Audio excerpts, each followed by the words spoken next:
This is one of the most beautiful places on planet Earth. It's so amazing that it defies all attempts to describe it in words. When people come here, they can't help but be humbled by its presence. Many have called it majestic, incredible, breathtaking. And for the last 17 years, my job has been to protect this special place, to make sure it's here for our kids and grandkids to enjoy. And at the end of my training, my supervisor asked me, "Why do you want to work here?" Sure, that's what it's made of, but that's not what makes it special. Because there are lots of places made of rocks, mountains and cliffs and mesas, arches and hoodoos, even other canyons. But the Grand Canyon is different. There's something about this place that captures your imagination, that stirs your soul. It's only half a mile long, but it takes you down onto the canyon floor and back up again. It's the Colorado River. You see, the Colorado River is the sculptor of the Grand Canyon. Its waters have been carving this canyon for millions of years. And as it's done so, it's exposed all these different layers of rock. There are all kinds of cacti and shrubs and trees clinging to the sides of the canyon. I imagine the challenges they faced, the obstacles they overcame, the beauty they witnessed. And it made me feel connected to them, too. Connected to the thousands of years of human history that have unfolded here. And there are animals, too. There are all kinds of lizards and snakes and birds and even mammals like desert bighorn sheep and mountain lions. It's got some cool rocks and some interesting history. But what's so amazing about that? And to that I say, exactly. And it's that beauty that has kept me here for 17 years. It's that beauty that has kept countless others here before me, and will keep countless others here after I am gone. The Grand Canyon isn't amazing because of any one thing. It's amazing because of everything. It's amazing because of the immensity of the canyon and the finiteness of our lives. It's amazing because of the power of the Colorado River and the patience of time. It's amazing because of the challenges of the environment and the tenacity of life. It's amazing because of the complexity of the geology and the simplicity of the layers.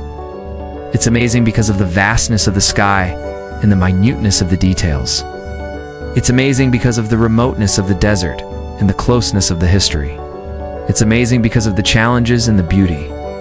But what really amazes me is the people. I mean, humans have been living in this region for over 10,000 years, and evidence of that can be found all over the canyon. Forget that it's one of the 7 natural wonders of the world. Forget that it's America's 18th national park. Just forget all that and just be here. Be here in this moment and let the canyon speak to you. Let it tell you its story. Let it show you its beauty. And when you do, I promise you'll understand what my supervisor meant all those years ago. There are petroglyphs left by the ancestral Pueblo people. There are ruins of their homes and villages tucked away in the niches of the canyon walls. And there are even stories of more recent inhabitants, homesteaders who tried to make a life for themselves on the rim of the canyon. Each layer tells a story of a different time period, a different environment. For example, the oldest rocks at the bottom of the canyon are almost 2 billion years old. They formed when the ocean flooded this part of the continent. You can tell because they contain fossils of ancient sea creatures like trilobites. Then as the land rose up, new layers formed on top of the old. There's the Vishnu basement rocks, named for the Hindu god, because they were thought to be some of the oldest rocks on Earth. There's the Grand Canyon supergroup, named for the fact that it's over a mile thick here. And then there's the Paleozoic and Mesozoic rocks, named for the eras of time when they formed. Each layer is a chapter in the geologic history of this region. And when you're at the bottom, looking up at the sheer walls of the canyon, it's hard not to feel small, hard not to feel insignificant. I could see whole chapters represented by these colorful bands of rock.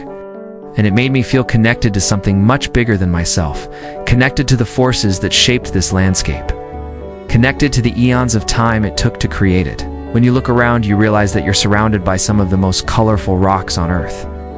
There are layers of red sandstone and shiny white limestone, and even a little bit of turquoise. It's all jumbled together in a way that seems impossible. Like, how can rocks be so perfectly layered and still be this jumbled? And it makes you wonder, how did this all get here? What forces shaped this landscape? Something about it seems familiar, like you've known it forever, or like you've dreamed of it in a past life. Maybe that's why we're drawn to it. Maybe we're looking for something we've lost, or maybe something we never had. And I had just graduated from college with a degree in literature, and I thought about that question for a minute. I wanted to see all the famous sites, the big viewpoints like Mather Point and Yaqui Point. But slowly I started exploring more, hiking down into the canyon and then back up again. And each time I came back up, the world looked different. I saw the same familiar rock layers, but I saw them from a new perspective. And with each new perspective, the canyon seemed to reveal a little more of itself. And after a while, I began to see that the real beauty of the Grand Canyon wasn't in any one viewpoint. It was everywhere. It was in the details. And those are great places. They're convenient, and they're crowded, and they're iconic. But they're also busy. If you want solitude, you'll have to go elsewhere. If you want solitude, you'll have to go off the beaten path, I said. I've always loved stories, stories of adventure, stories of heroism, stories of love, and I feel like this place has a story to tell. I feel like if I work here, I might be able to learn something important. Well, he smiled and he said, "Good, because I have a confession to make. None of us really know why we work here. All come for the paycheck. We all stay because we can't leave." And then he turned back to the window and looked out at the canyon, and he said quietly, "You won't understand it for a few years, but one day you will." I didn't understand what he meant at the time, but now I do. And every day I get to experience this magnificent view from my office window, and every day it's different. The light changes, the shadows move, the clouds drift by. But there are some days when the canyon just seems to shine. The sun is warm on your face, the air is crisp and clear. All the layers of the canyon are glowing vibrant colors. The sky is big and blue, and not a single cloud interrupts the view. And when that happens, it's hard not to think about something bigger than ourselves, something eternal, something inspiring. But what does any of that really mean? How do you explain this place to someone who's never seen it? Or even more importantly, how do you explain it to yourself? Hi everyone. I work for a national park. I remember the first time I experienced this view.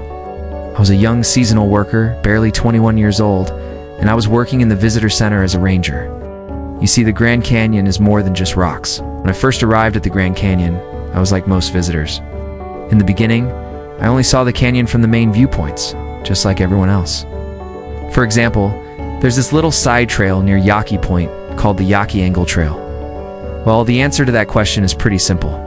And as I hiked along the canyon, I felt like I was reading that history firsthand. But the most amazing thing about the canyon is how much life there is, has been, and still is. Sure, there are the plants. And as I hiked along the canyon, I imagined these people living their lives in this harsh environment. Now I know what you're probably thinking. You're thinking, okay, so the canyon is impressive. You see, the Grand Canyon is everything and nothing, and that's what makes it so amazing. It's what makes it so beautiful. So the next time you find yourself at the edge of the Grand Canyon, I want you to forget about all the superlatives. Thank you for watching this video.